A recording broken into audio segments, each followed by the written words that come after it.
Uzolo papa zena muya gumedemi. Imagi mio. Urigore we magere. The next thing make me way. Yokowa. Awila. Na.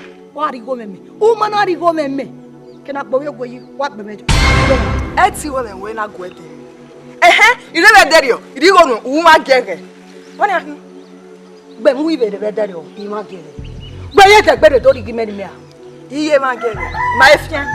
Oni eba no wa bienene osugbigo munugwe ye me wa gege le bai atege be te bai oni no na o ri go me o ma ri go me u je ropa ri go me o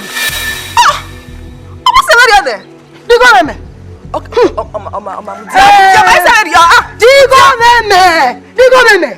ri go me okay mutia ya asa mutia ri go me je ri we to a e ma gwa no ri go me yeah when yere banana 1,000 naira or you go una get here did you know igi me na we mana ri eni me we pa ma iwu ma get here go me na kwa mu go me iwu get please somebody what get here umi go lu ya please egbe umi 200 naira iwu ma get here gbe me get here iwu get what get here di go me gbe me 200 naira wa fa na right 200 ga la ye kiri oba na o wa igi were gbegbo ede mi wa ba mi we no want me so in me o wa waka pass don't brush it ama adon le take an ekwe mu akaosa akaosa le ekwe mu wa mi ya popular we have o popo egbe kan me ija fellow ija wa di awe tí wọ́n fẹ́ mẹ́ra ní yáa lọ wẹ̀ wá mi o wọ́n á pọ̀lú pé kan.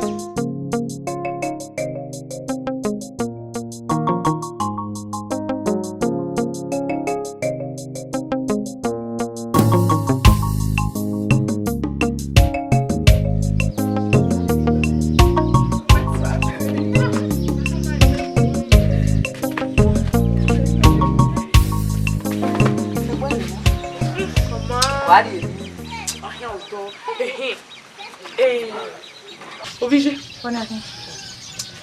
Omo takpa ni o na we me oni me ni we ari tayo nda pe ni me ki owe nda yen we bi anu ke dori no dori oho we gwe eni manaje na bi ake dori o dori ma ya we o ma se e ade ejo ese we ado ho me o ma no we gwe no mugbo we gwe we aga he wa gwale enjoyment then wa do won do we go emele meti we won do we go na e be sun we uwe ti won do we go ninu ta na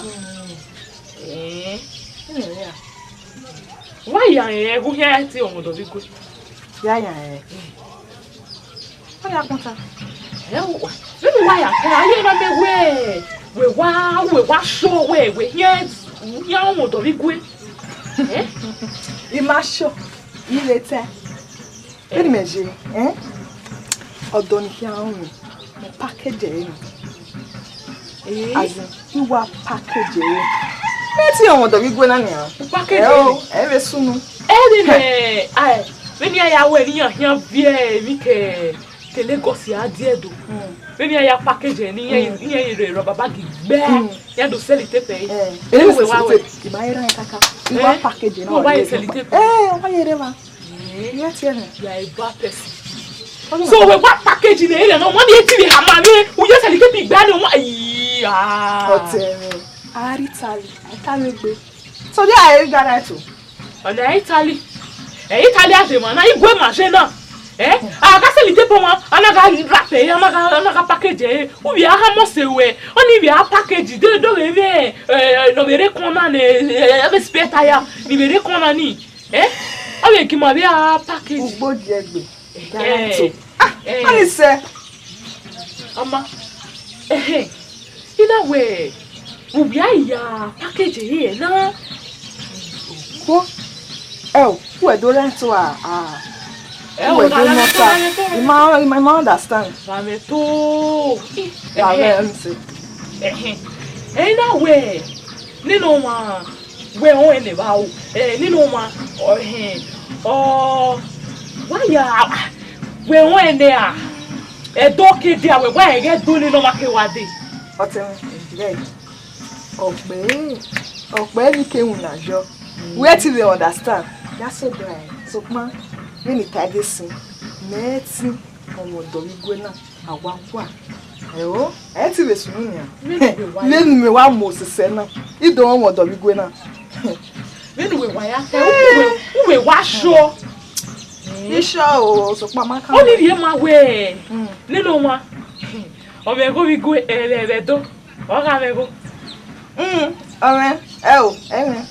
Isha. Ya na we tafia. Esu we lo. La we rameto do rameto. Ati me we ki o ma yin. No be a so at least that me what here. I dey spare tire. Okay, so when at least maybe Isha. Mama ti be we package me maybe a package we me. La galeto. We be my money. Do ye me extra. You pa, maybe a package on it. Extra. Okay, I want. I have it. Little one. Baba. Oye na. Radiant. What? Let's hear follow what you go out with. Now radiant. You want to tie it? Yeah. Pape. No. Baba. Aba. Ne dene. Happy. No nya. Now where my husband to be. Now where? Mahama you worry. How you Tony na? Nya. Igwana keregbe na. Want no. Asoni no wa ya reni. Owie o ya wori bi pari edo. Oporo mai be vie ye bo pari edo. Wa be no ye na ye ba ri egu e. No wa pa berio. Oma me. Oma ge na tie me. Okoro kiari e. Mata gele, mata ni me so kuma obome o ni yi. O ti me ya ka ma we o de bo degui. Abayan man ya. Ibe mi o pa. Odo ni ki awon mo keke ni we on ene. Mata gele no. Mata no. O call me ya ka ma. Lao. Call we ge na gateway. So o very we do we. O ge na tewe no mi mo pa. To pa. Okay, ko. Mama. Ka ba we. Ka ba. La wo ibere iye ko ni wudo.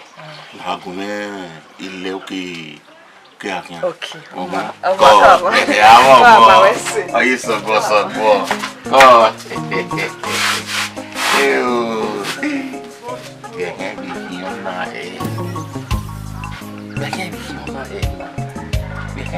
My way of moving I can't live me hope and I give me away. Oh, soon.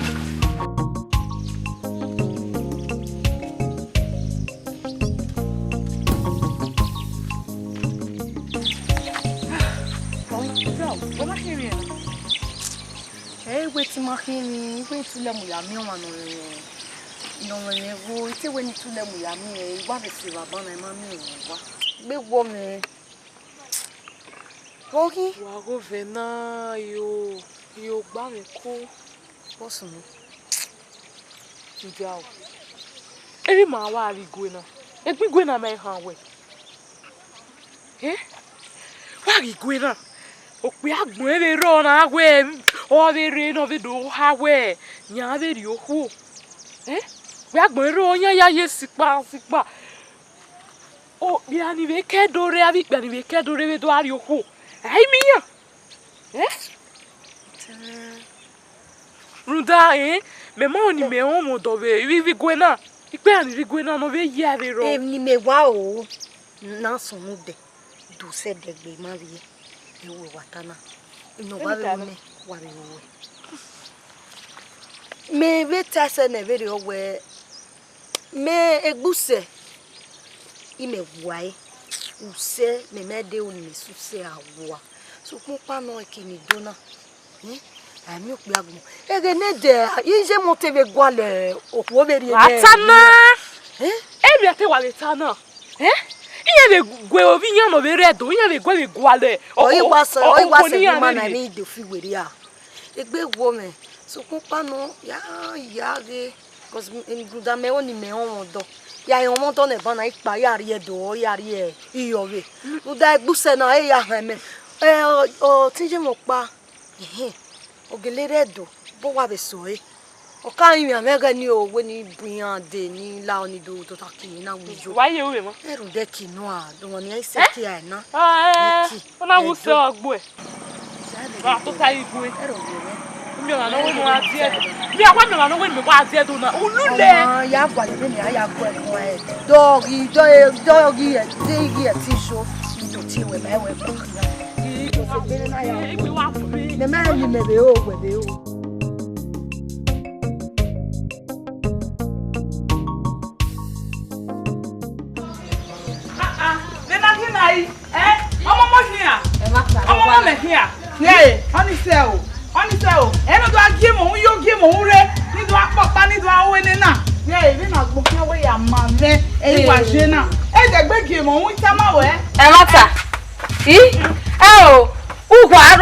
Upolo, Upopa, Uopo, then Migagilene Udorabora Hotuai. Ah, I take the honor of one I go well. Egua, the Isati do Apapa, Poleware. Emata, or when I go or where ma, lay, sister, or what Gualamano here when you are known. Who are your woman, dear? Amen. One was enough. You are well, and you can work him up on me. Yea, I give all one now. It's a man where you don't not see a no. Oh, when I hear a gabo, Usakane, our logo, Usakane, who are over Papa, Upolo, Uopo, Ule, Uto, then they got Gileno to rap around go to Rio. What's a Yamoto? One who Yamoto at a 4 year Indian accept no well, and double one eye, a woman away. Emata, oh, where ma? Oh, where money may power? There is that. Nuna Tiameno. Yagualamano, Yara Manwe, amen.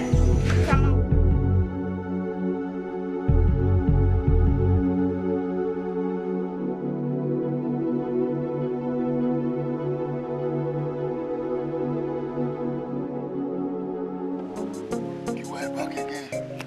Madomo. Boa. You want to go? Let that boy.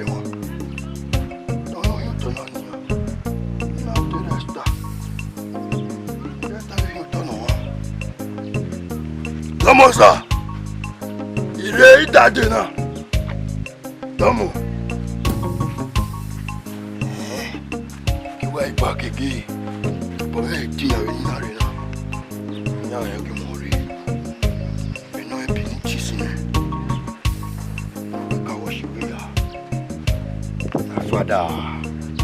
Fathers. By Ludo, Palado. They met you to die, do Baba. Giwa. So we met you to die, doing. Wow. What is he? He said, what's he? Let you go away. And no more, and no more, it took a hard, you can go party. Got one. We are money, we are only 80. You get him a cool, and let you out of work to get you again. Or you waiting the buy, you are waiting the barrier. Even we can't, you can't. You get him a pocket, you already know. Everybody, how much I am. Oh, yeah, Papa. Oh, no, Giwa. Osume we to boy we gwale bai egbe wa we kipa we am you when me gwale effort so ma no we tami me na.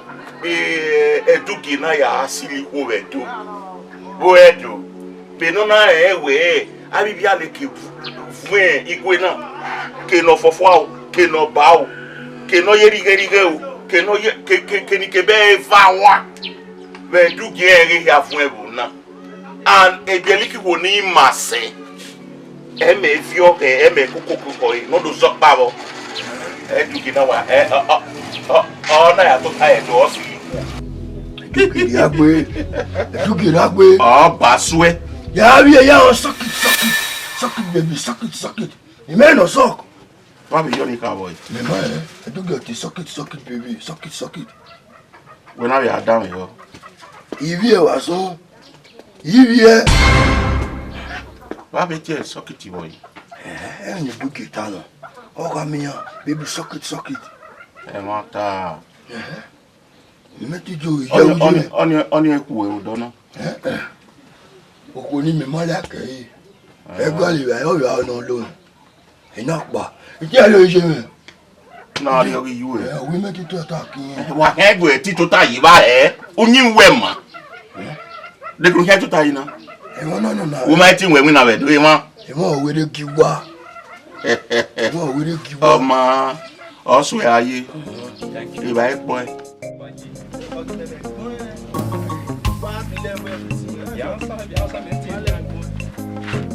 Babao. Jimmy.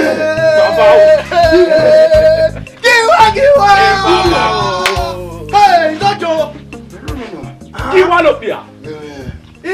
Little way. Yeah. So what is later will not worry when I'm my you are late. How can I win you so? You are not Giwa. I saw you sorry. Do how we people.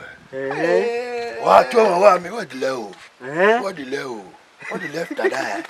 Lucky Giwa. Hey,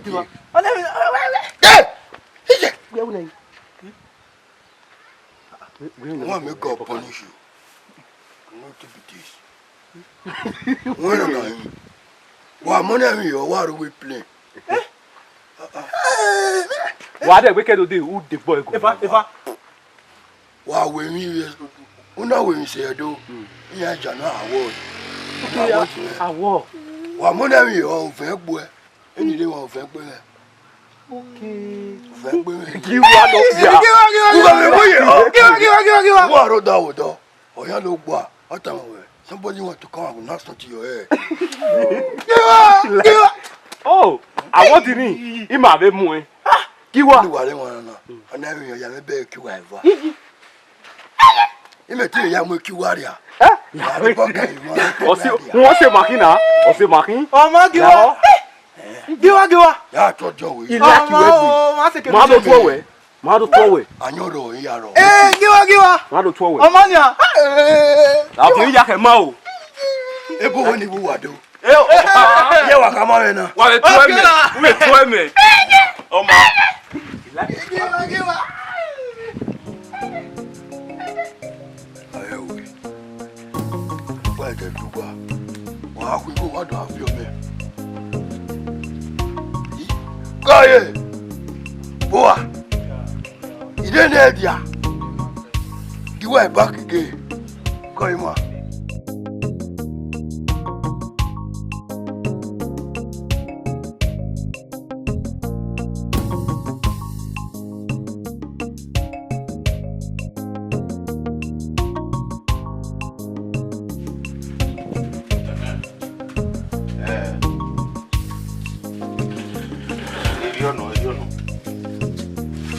Giwa retian. Giwa retian. Owe ko sulu o silo redo. Boy see eh. O mari ye ma we bata. Yo be fe fa gunu eni, Eni ma bata, o wa mu e fie ene. Wa ya me ki won dan bi gbo na. Giwa we wa din e bi e. Sock ba mi yo ni ka bo. Anyway. Nino Sock it, but now you sock it here. Oh, what is sock it, baby?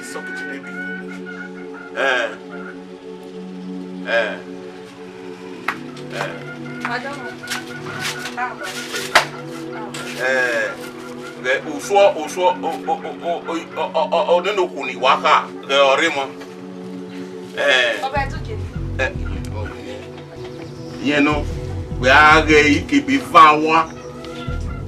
I do not know. Only a young phone and not what. Hello? I took you. No more. Oh, yes, no more. Where am I? Double. Oh, I'm really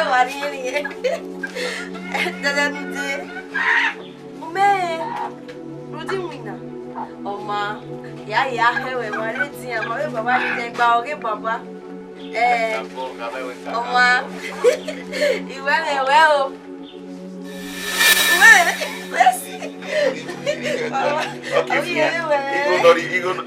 Hello, Eduke.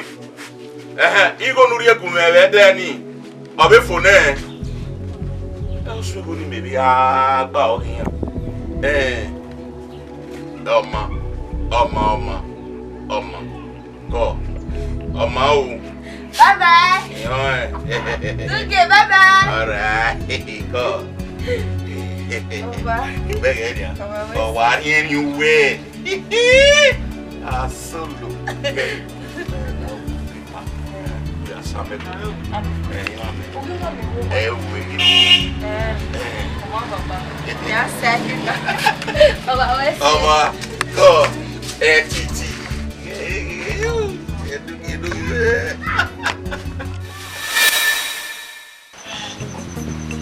Giwa is back. Arowa. Giwa. Mama. Afa. Iro, ejao. Wakadore na. Kadore. Medaje na. Ejiwa, ewe bono. Bega Ewe boedoki. Ugbe gi fi gbere kakabo. Bega gbere. Gbere lati han. Ugbe gba gaji na. Okay, do mo pe. Giwa. O ka wo. Mo te mo fo ma. O ka wo. To e. Baby. Afana. Baby. What's on? Yeah. Rene. Get to me. Okay. Call. You are going here. Here you are, Wendo. I don't tell you. Mata. The whip. The whip. Miss you when I only had it. Here to bear our Miss you, Egbe. Okay, they knock you on, man. Oh, okay, they knock you on. Oh, yeah. Ah, where? Hey, at the good time anyway.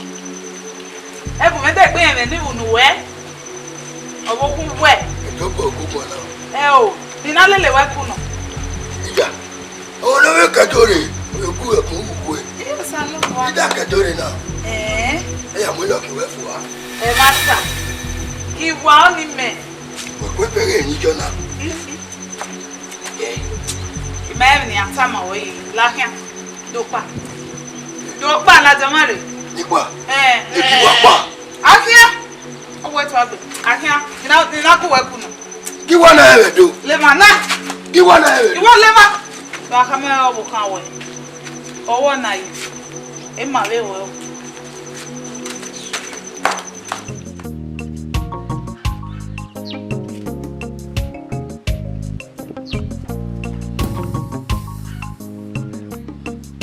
Giwa.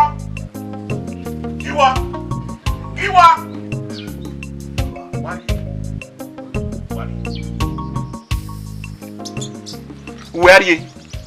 Yeah, me one. Yeah, you can let go. Where me we who? Can't no ya go me. Me allo, we want to any one. Me adore you. Mata. So pa uncle Cabo. We are living our guy. Giwa. Daddy. Giwa no more. Bah. You want it, can Ọmọ dán. Oya, ya. Ìwé nu kí anu ya, nu ya gun ẹ ni ba ni. Ẹ wo. Ya nu ya we mi wo wa. Ẹ wo bí èmi na mama. Ya. O na bí èmi na mama. Ya. Ẹ na wo zi. Ya.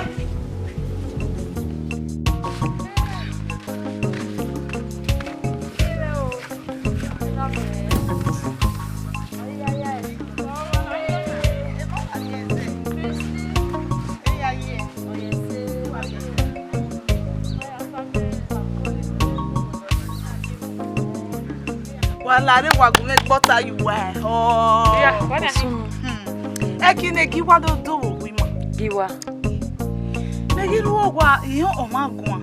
Igigbe osiko to Giwa nu. E na ladian. I ladian. Giwa ma gbe mo ma mu me. When not a man. Okay, come on me. Or waiting a dog me. Zero honey are you. Eyo! Hey, Emasa! Egiwa no mami we helili wai. O we here we wa. We ni so. Ala kwa ebe yo. Ija, o mare, o we ya o mewe. No dey listen ni. O dey listen any ah. Ma we we. Emi ta ma. Ma we wa we. We are we Giwa. Oh, ma se David no ri aso pa no. Egiwa ni eyin wa me no wa ya kedore. Ati ari aze na evo do. Ya that's no hi. Ya ma ya se na yo we me we. Awe mo onu ati awe mo. O we de no hi wo. O wa teme ni. Onu wa sono me. E na ko. Egege la zo wi ma. Erio no. Iko la dian. Erio no. Ozu wa gbon. Wa we ya. O Egiwa. Christina o Egiwa. La wa ri o go. Oma, maire ne ba ya do mi o ba. La wa we. We ya mu janu. Christina o Egiwa.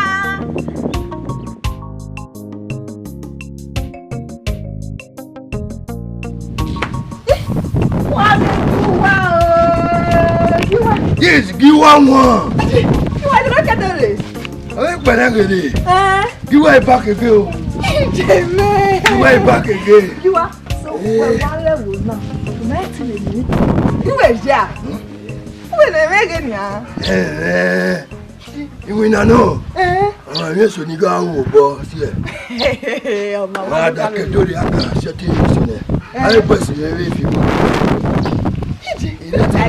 Ena. Giwa, o wa gaji fo ah. Ejiwa. Ekigi we we bo mu me. Ekigi we. O bo fe. Giwa. Giwa. What great name? Ejiwa, mo Giwa. Oba mama. Okay. Obokia. Yo. Giwa. O tun wo ge. O tun bi o da fun mi. No. What do you No. What I don't know yam. You do give. You want my word, you know where to go. Do. Okay, Nicky. You are. Oh, when I do give me. I say 400. It wasn't 400. I know they know they are well. I know they are well. Wesu, edugo bi. Oh nya, edu get me radio. Who that? Nye we ne nito. Oh, ko ni kan. Kama we edu gido ko na tin we. Edu gido ko ne, do do go. Edu gido ko ne. Make you wa serious for. Oh, wa serious for ah. Katoria, ya ko we won bo won no. Edu de mari.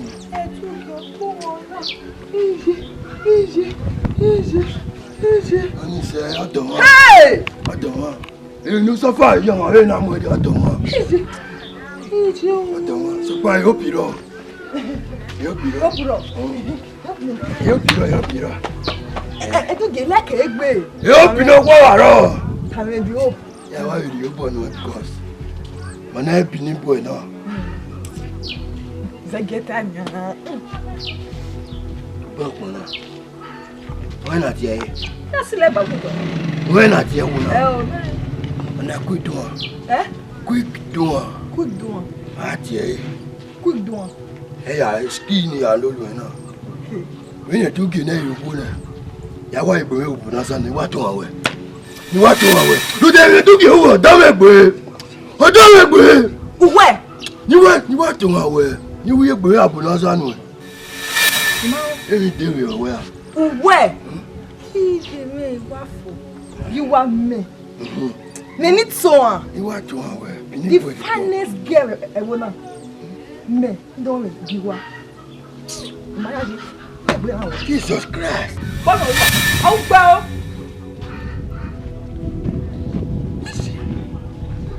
Oh, what are you doing away?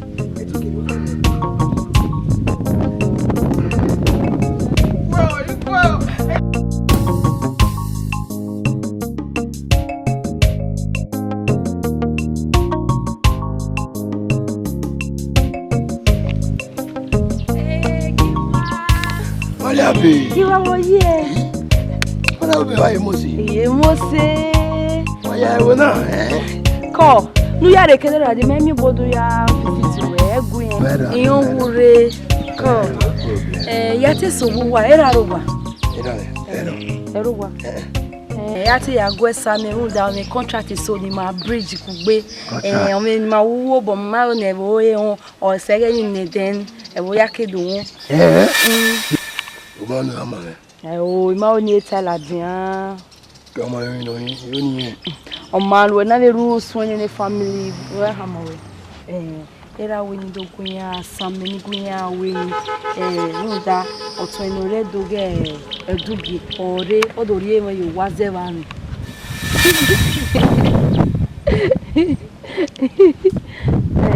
Ena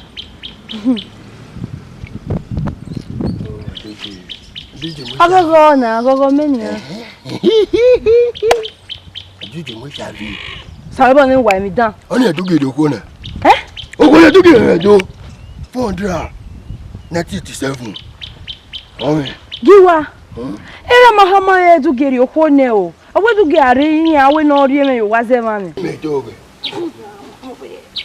Na, o ma ri oku o. Ai taveri o. Bohi. Bohi. Ena ba no da do yo. Amalo ko yo ni de we wa, ni we yo boy. Saloba me gwa mi dan. Giwa wona hu no sesi. U bi ammo wa yo me pe a. U me wo hot we hi.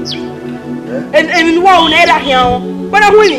Wa mi ra. E do bo ave we yo boy, wa mi ra. La padere me. Eri wa mi o wa hia progress wa ko wa oni nsoro ni yan lo. N le to gbo wa gbo.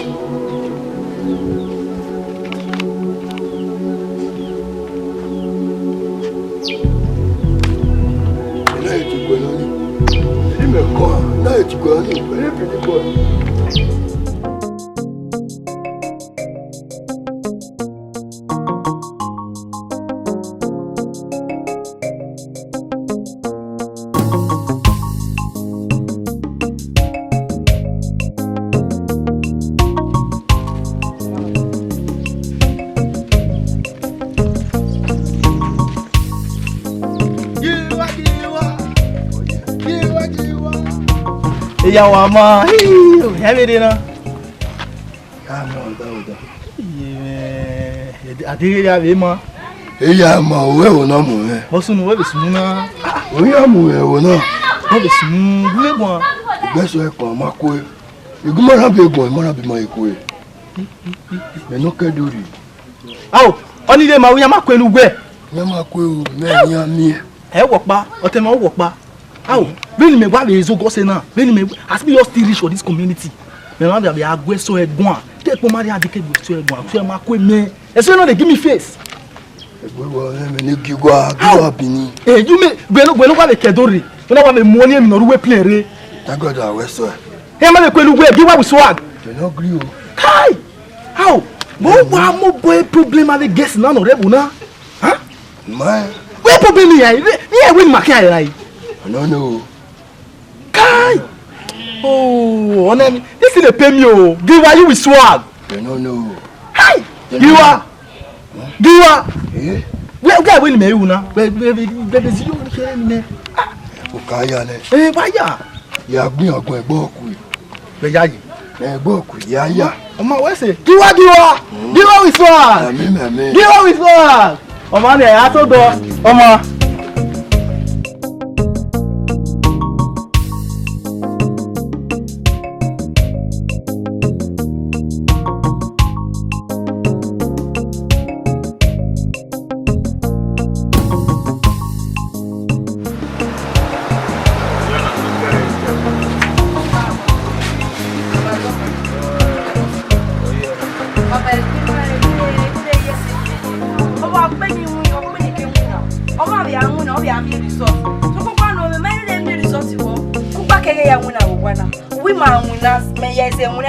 Yo mari do maya mi etuke ti o ma le je do etuko vi ajo be do mi ma wana kede la de ina wuna e ma mi etuke baba okay no ta ban we ye do ya mi oni apa baba okay no hiwo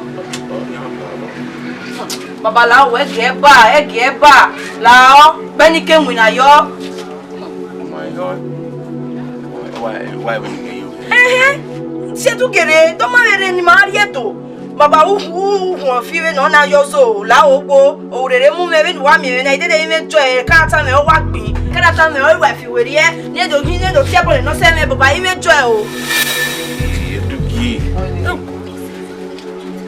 be so dog ya una di wari la wa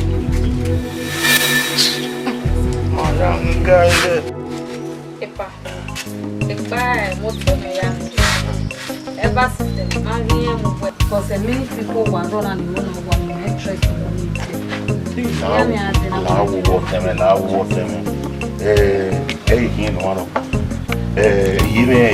interest you no see o teme we ruga o bi me no re o bona te du o te mi na do na bi ibu o ga ibu ni ga ibu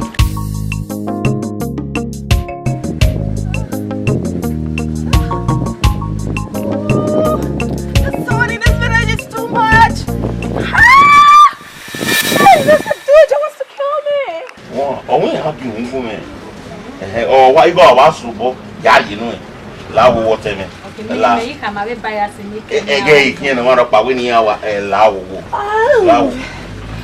oh my god Papa, good afternoon sir. Hello mama. I guess this is a Duja's father's house. Where is Dujana here? The smoke is too much. Oh, the sun is too much. I just can't take this.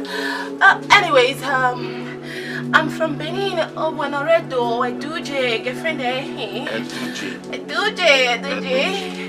Yes, Papa. Ya bi kwa la mano kumeze tuwe. J, your son, Oredo. How can I dig where you know? I think this is not the right house. I think this is not a Duje's house. Oh my god! I came to the wrong place. A Duje. Oh, this is not a Duje's father's house. Oh, I don't think so. Papa, you don't know a Duje. Who am I Duje? A Duje, your son, and Edo. A Duje. You don't know a Duje. I think this is not the right. Hello? Giwa? Yeah. Oh, anyways. You don't have to buy the Baba. Oh, anyways. Oh, what can you do? Yeah, Papa. But oh, well, we got a socket, baby, socket. On a white socket. On a white socket. Papa, Duje asked me to come to this village because he does not have the chance to come visit you. He asked me to bring some things for you. That's the reason why I came. Oh, hi. Where's Crash? I want to go for Crash. Yes, okay. Oh, Papa, take me inside. The sun is too hot. Oh, what can you do? Okay, yeah, boy. Alredo. Okay. When we pull our